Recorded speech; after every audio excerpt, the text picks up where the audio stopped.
Bonsoir tout le monde, ici Mani Novak pour une nouvelle émission et il est minuit moins quart sur l'horloge de la quenelle internationale.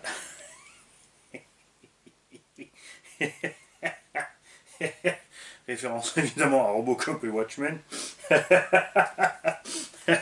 Ouais, je regarde trop de télé en ce moment. Alors, le Coralie Chronos, que j'ai envie d'appeler le Coraya, Team Coraya Bolos. Alors, Coralie a pris un très mauvais départ avec moi, ça c'est certain.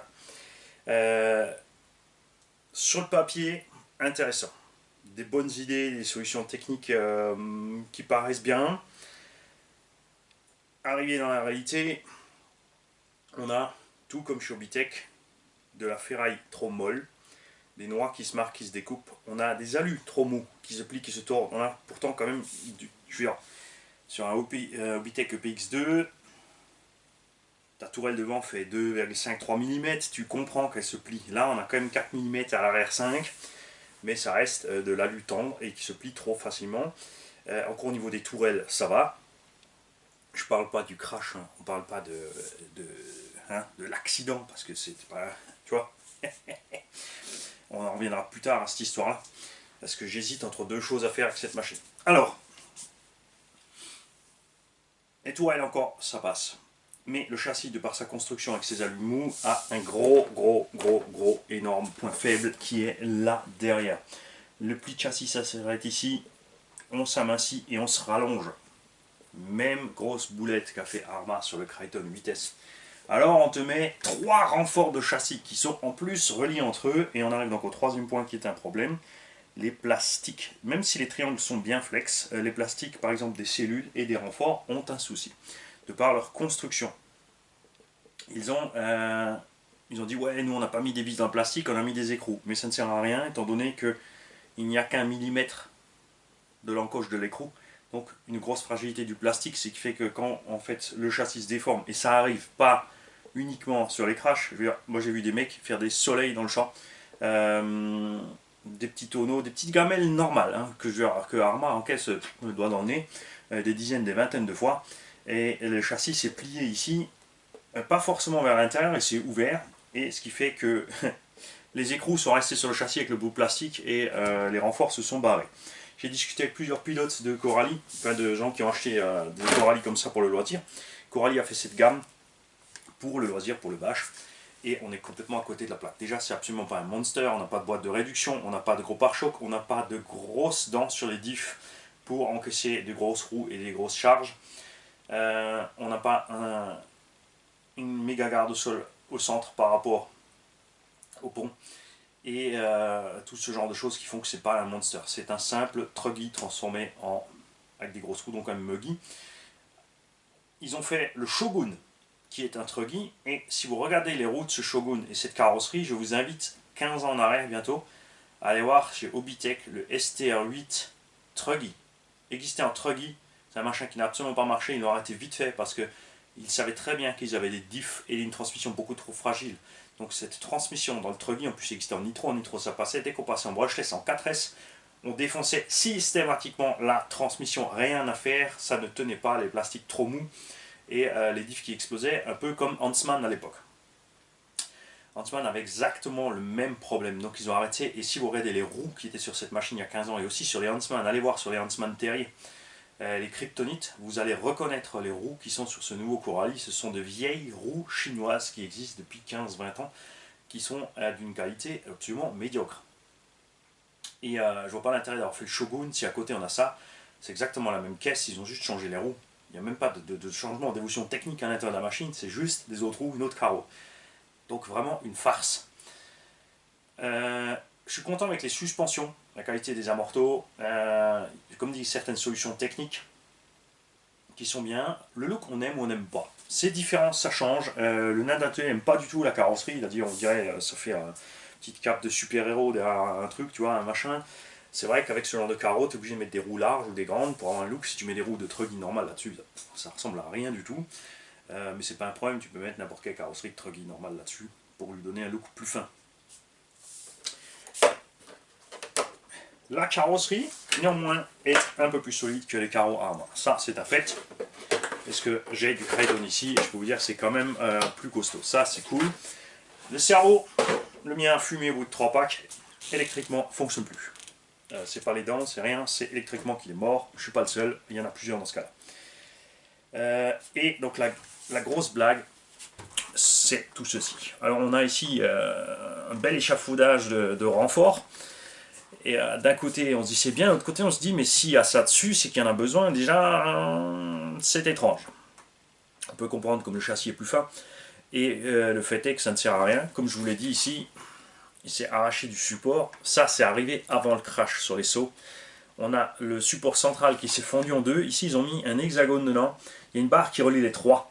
Et comme on a par contre un effort différent, puisque celui-ci est fixé devant et ceux-là sont fixés derrière, on a un cisaillement ici et ça éclate ici puisqu'il n'y a que 2 mm de matière. Donc un gros point faible sur ce renfort. Il sert donc à rien. Clairement. Il aurait mieux fait de le faire plein jusque devant. L'autre truc étrange, c'est qu'ils ont prévu à tout endroit, tout bout de champ, de mettre des plaques de graphite ou de carbone. Tu peux en mettre une, tu peux en mettre deux. Alors tu peux en mettre deux ici, deux là, deux là, deux là, et deux là, voire trois, ou quatre. Ouais. Dans les triangles, tu peux mettre au-dessus, en dessous, des grosses, des fines.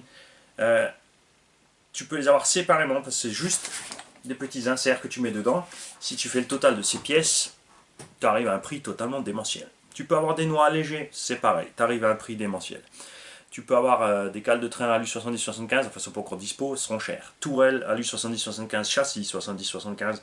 La roulette coûte une couille et est complètement... c'est une couille rallye. Couille rallye molos. Et j'ai rien dit, tu vois, c'est juste j'ai fourché. Et la roulette, c'est un support en alu. Donc si tu poses, tu roules, c'est bien. Quand tu fais un saut, tu atterris sur le cul, c'est mort. Elle éclate. Elle est tordue. Et en plus, tu tapes dans toute la tourelle et tout le reste du support. C'est du grand n'importe quoi. Et les plastiques, notamment ici au niveau donc, de la platine avant et du bas clipot, extrêmement fin. Il n'y a que 2 vis qui tiennent tout ça. Et ça craque autour de ces vis. Moi, ça m'est arrivé sur le crash. Mais il y en a d'autres à qui c'est arrivé qui n'ont pas craché aussi méchamment. Donc il y a clairement des améliorations à faire. Coralie s'est placé un peu entre le modèle loisir et le modèle compétition. Ils ont fait un peu entre les deux pour pas dire, parce qu'Arma, tu n'as quasiment pas de réglage. Et ça suffit très bien. Quand tu n'as pas de réglage possible, tu peux rien régler de travers. Je suis même totalement, absolument pour les biellettes non réglables en un gros bon plastique bien flexible, comme sur le X-Max, vous l'avez vu. Au début, tout le monde dit c'est des biellettes en plastique, on peut pas régler. Regardez ce qui se passe sur le Chronos, on les plie à la pelle. Sur le gros carton vitesse, on les plie à la pelle. Là, c'est exactement pareil. Alors, ils t'ont mis un gros écrou de 7 au milieu, mais la tige fait 4 mm et elle se plie parce que c'est du simple acier. Donc, j'aurais préféré ne pas avoir d'écrou de 7, d'avoir une tige 1 mm plus gros et de m'en servir avec ma clé tout à fait normale de 4. Je vois pas l'intérêt d'avoir mis là-dessus une clé de 7. Parce que de toute façon, il y a des écrous ailleurs de 5. Donc, à la limite, tu mets du 5, comme ça, t'es partout pareil. Ça, c'est clair.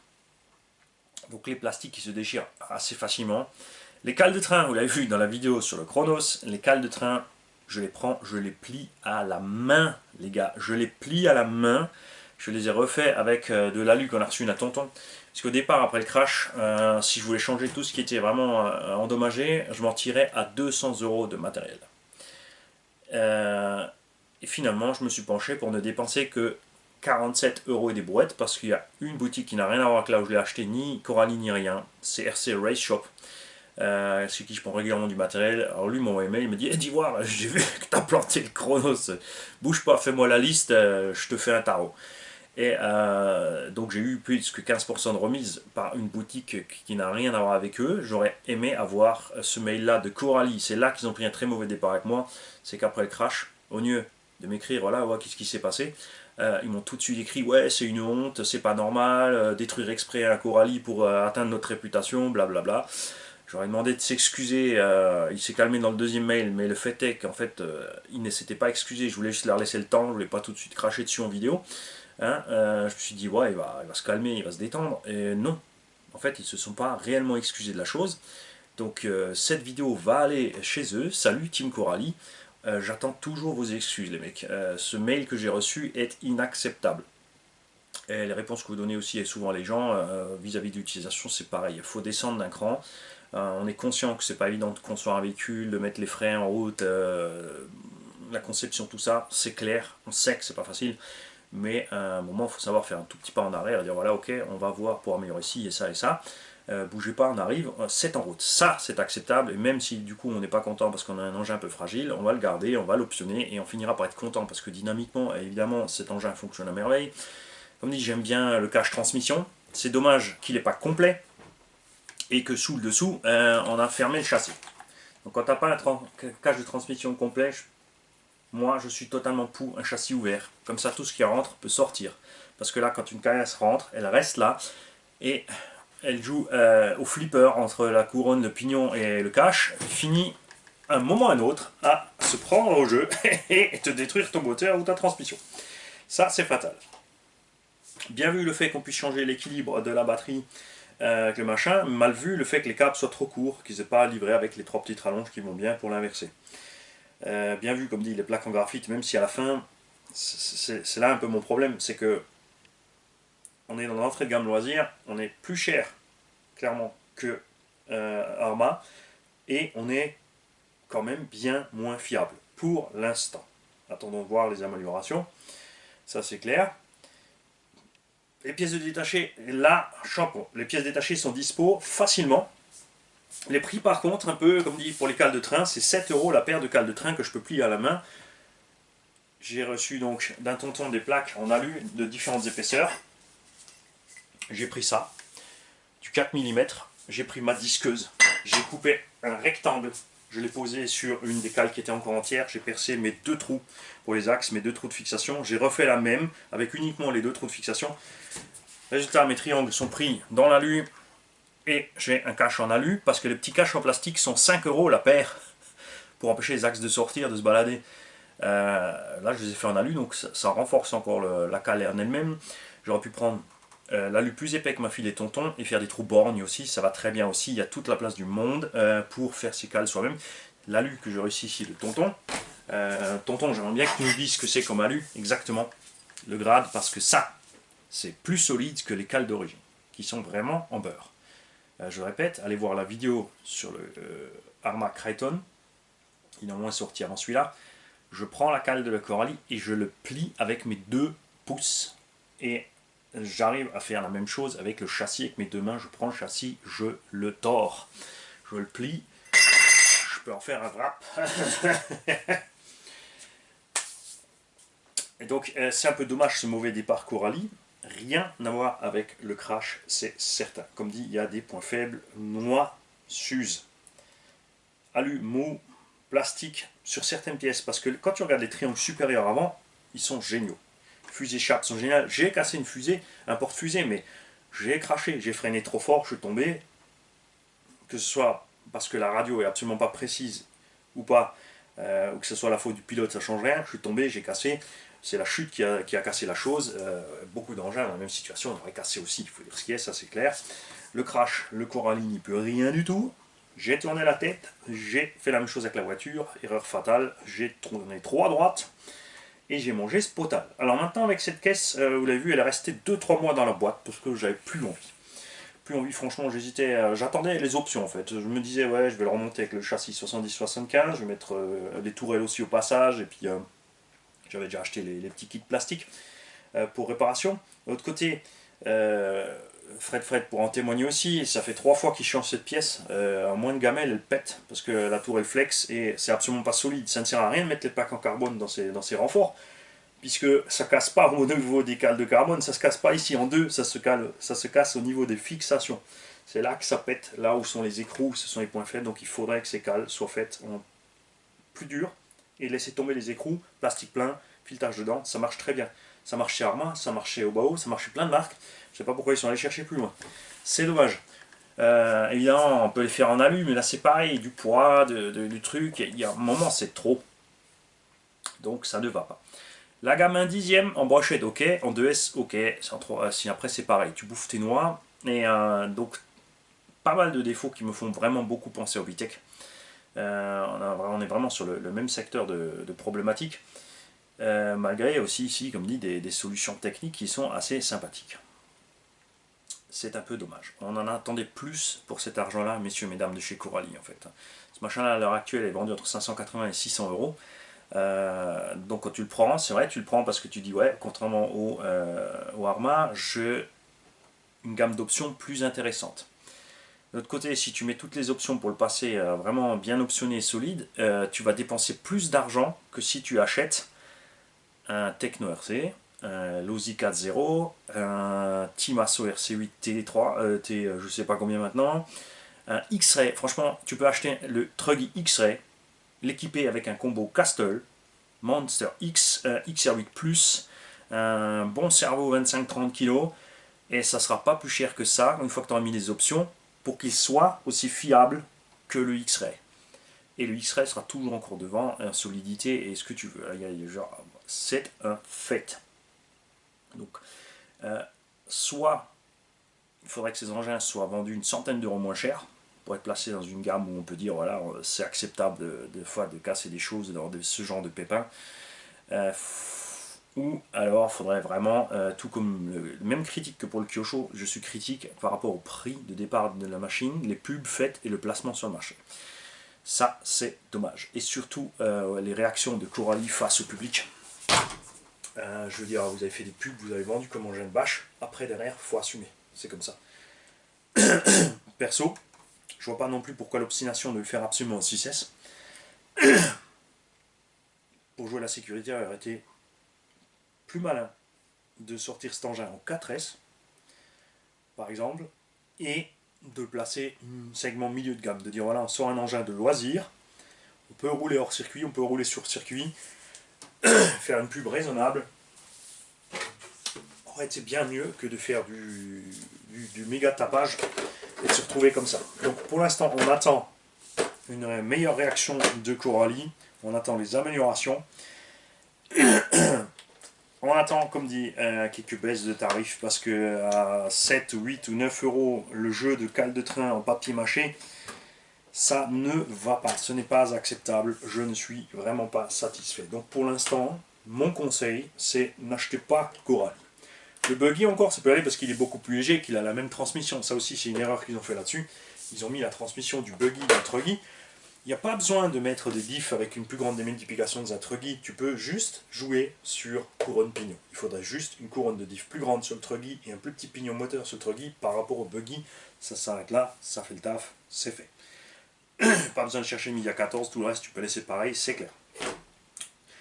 Donc, on lui a mis des roues plus petites, plus légères, on a mis un pignon de 14 sur cette machine, on va le remettre en route. Et on arrive donc aux deux solutions. Soit je vais utiliser un peu plus cool, on va attendre les options, on va attendre les réactions de Coralie.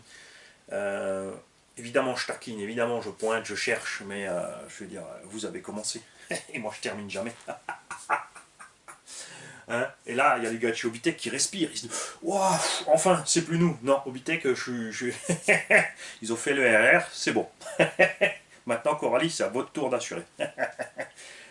2020, c'est l'année que naît le Coralie. Parce que ça m'amuse, ça nous amuse tous. C'est de l'humour tout simple. Et j'espère que ça va ouvrir la communication. C'est toujours un rire, on communique beaucoup mieux. Pour l'instant, j'y ai collé parce qu'il est très large. Cet engin, tu ne peux pas monter enfin, tu peux monter les roues à déport, mais ça fait vraiment trop large. Donc, j'y ai collé des jantes que je trouve plutôt trop super belles. Ce sont les Mag 8 HP en blanc avec des Dirty Bones dessus.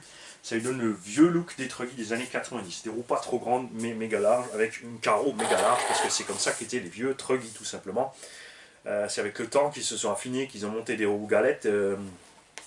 Pour l'histoire encore de normes de compétition, on ne sait pas quoi. Les compétiteurs, j'attends vos retours là-dessus. Dites-nous ce qui se passe en compète au niveau pneumatique. Si vous avez encore le droit de rouler avec des vrais boudins de Truggy comme ça, ou si vous êtes cantonné à vos roues de secours de 2 chevaux sur vos Truggy.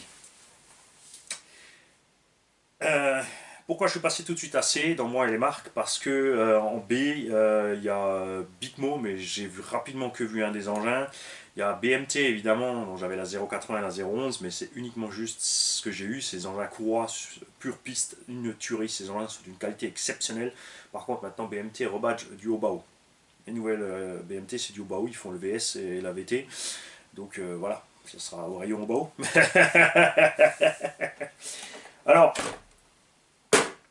on va le laisser donc. Pour l'instant, 4S, pignon de 14, les plus petits trous. Plus petits trous égale aussi moins de vitesse. On va voir ce que ça donne.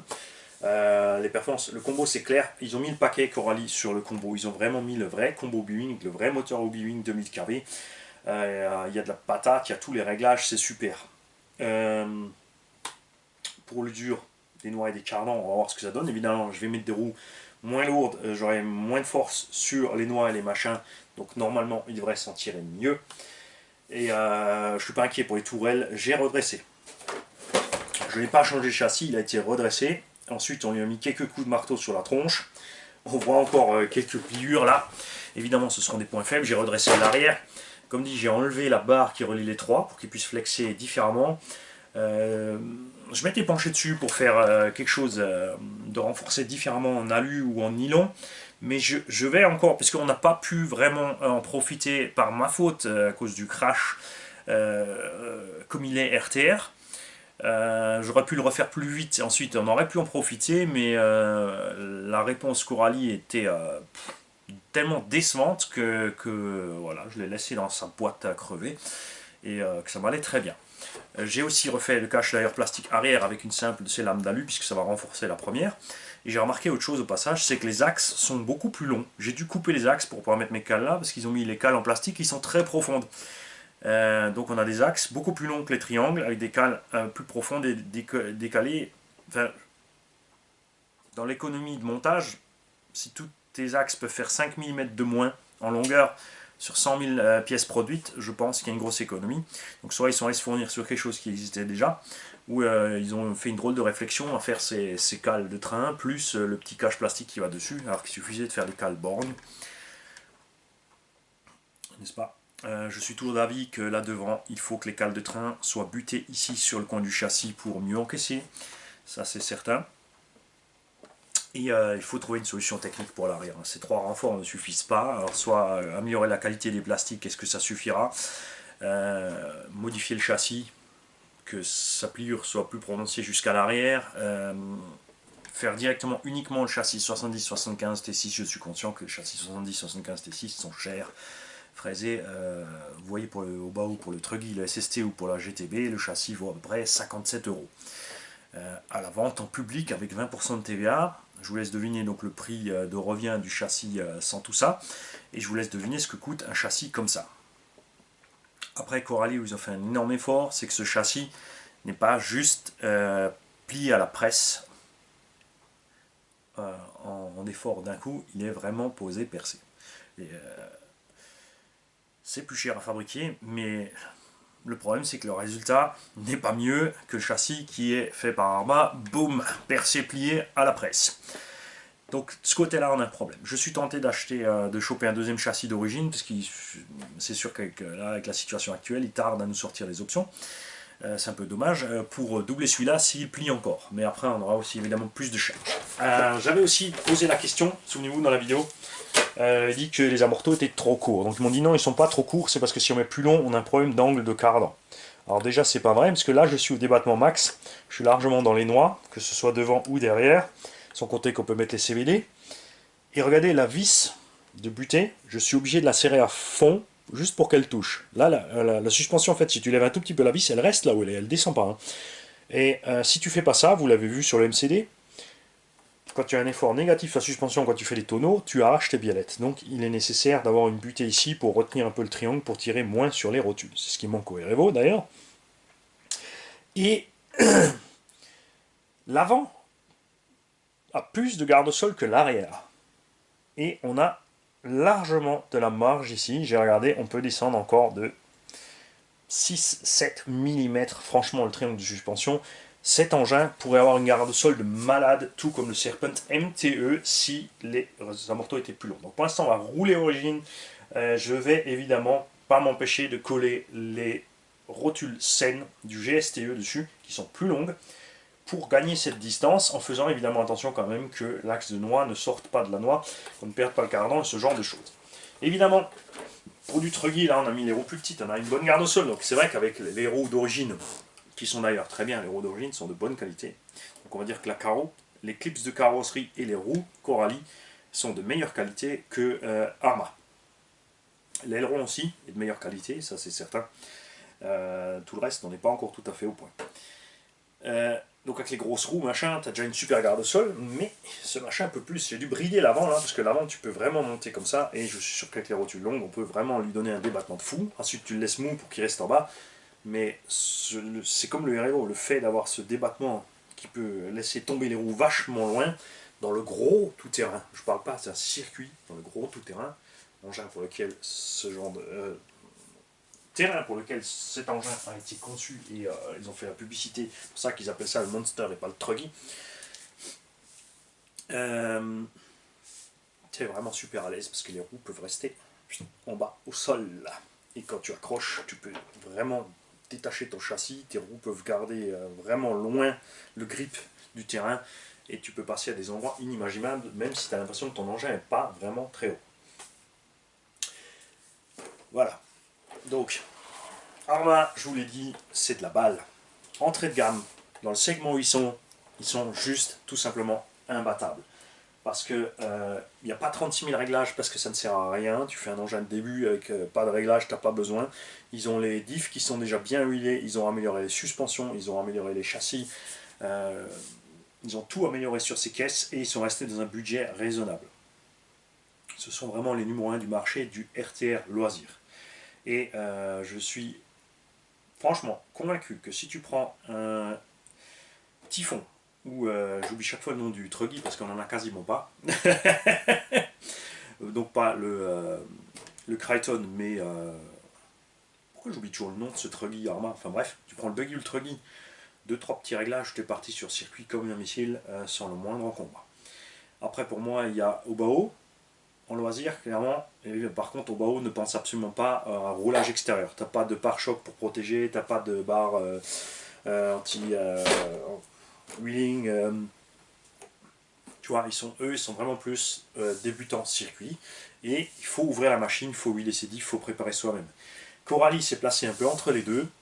Ils sont par contre nettement plus chers que les deux. C'est plus cher que Obao, c'est plus cher que Arma. Et pour l'instant, mais ils sont jeunes, ils commencent. Vraiment, on a envie d'y croire, les mecs de chez Coralie, que va y avoir de la V2 ou des pièces options rapidement ou des améliorations et un grand revirement du point de vue de la réaction du SAV. Ça, c'est certain. Obitech avait fait la même boulette il y a 15-20 ans au niveau du SAV, des réactions relativement obtus. Et résultat, hein, dans le sud de la France, on les aime bien parce qu'ils sont là-bas. Dans le reste, hein, les gens en ont un peu marre. Même si ça s'est nettement amélioré, ils ont fait vraiment... Obitech est sorti de la zone rouge pour moi. Et là, pour l'instant, c'est vous, les gars de chez Coralie, qui êtes. Donc, s'il vous plaît, les mecs, détendez-vous, retrouvez le sourire. Et on espère avoir de super chouettes réactions de votre part. Et moi je trouve plus ma zapette dans l'histoire. Alors ce que j'ai pas testé, alors attention chez Coralie, chez Arma, c'est vrai que j'avais testé toute la gamme, quasiment. Chez Coralie, j'ai évidemment maintenant testé cette nouvelle plateforme de 1/8. J'ai testé la nouvelle plateforme de 1/10. Ce que j'ai pas testé, c'est les petites pistardes. Mais là c'est clair qu'ils sont bons. Ça c'est certain, ils font des vrais petits missiles. Pour l'électronique, c'est du rebadge, hein, que ce soit les cerveaux Vario, etc. Les radios c'est pareil, chargeurs c'est pareil, fer à souder c'est pareil. Ce qui est intéressant chez Coralie, c'est que c'est un équipementier. Ils font énormément de matériel à côté, clips de carrosserie, tu peux tout trouver. Donc ça c'est bien. Après, leur couleur à eux, je le répète, ça a toujours été le rouge et le noir. C'est vrai que c'est un hasard assez marrant que la carrosserie se pose exactement sur le Crichton.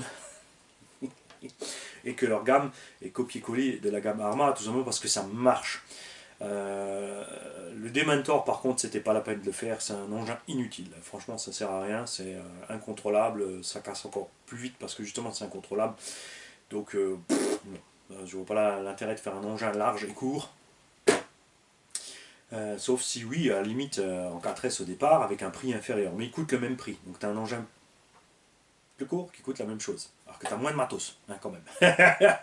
Et il a d'autres problèmes, puisqu'il n'a pas, par exemple, on a constaté avec Fred, il n'a pas les 3 renforts arrière, il a le renfort arrière qui est plus court, puisqu'il est basé sur le châssis du buggy. Donc il a moins de renforts et il a les mêmes efforts qui sont faits dessus, même pire que sur cette bestiole-là. Bon, là, je vais m'arrêter, je vais y aller quand même, je vais vous laisser tranquille. Je vous souhaite donc à tous une belle et agréable journée. N'oubliez pas toutes les autres chaînes RC. Il y a BRZ RC Passion, RC Mumuse, RC Life, Papa RC, RC Patapouf, RC Jam Jam, picofran.fr, Radio 100% RC, RCcom 83, Ben 14, il y en a plein, il y en a plein, il y en a plein de petites chaînes françaises, les mecs. Faut les chercher, faut les trouver, mais c'est pas compliqué. Sur Google, tu mets un thème de RC, ou sur YouTube, et tu mets un mot français derrière de RC, et tu as toute la rimbambelle. Ring my bell, ring my bell. Salut les mecs. Salut Coralie. Ouais, soyez pas fâchés. Hein. Puis si vous êtes fâchés, tant pis pour vous.